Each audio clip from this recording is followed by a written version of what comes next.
रोजे की हालत में अक्सर सर में बहुत ज़्यादा दर्द होती है। जब हम सहरी खाते हैं, सहरी खाने के बाद नमाज पढ़ते हैं, तो नमाज पढ़ने के बाद अक्सर हमारे सर के ऊपर वाले हिस्से में बहुत ज़्यादा दर्द होता है। तो इसकी वजह क्या है? इसकी वजह है आपके मैदे में तेजाबियत हो चुकी है, आपके मैदे में गैस बन चुकी है। तो इसके लिए हमें सबसे पहले करना क्या है कि हम अपनी सहरी में देखना चाहिए कि खाते क्या है।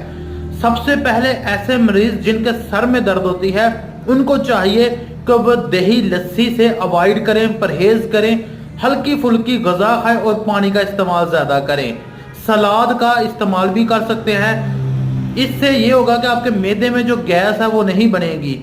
हल्का सा आप कोशिश किया करें कि चाय पीने की बजाय आप सौंफ और अजवाइन का कहवा पी लिया करें। उससे यह है कि आपके मैदे में गैस नहीं बनेगी और आपके सर में दर्द नहीं होगा।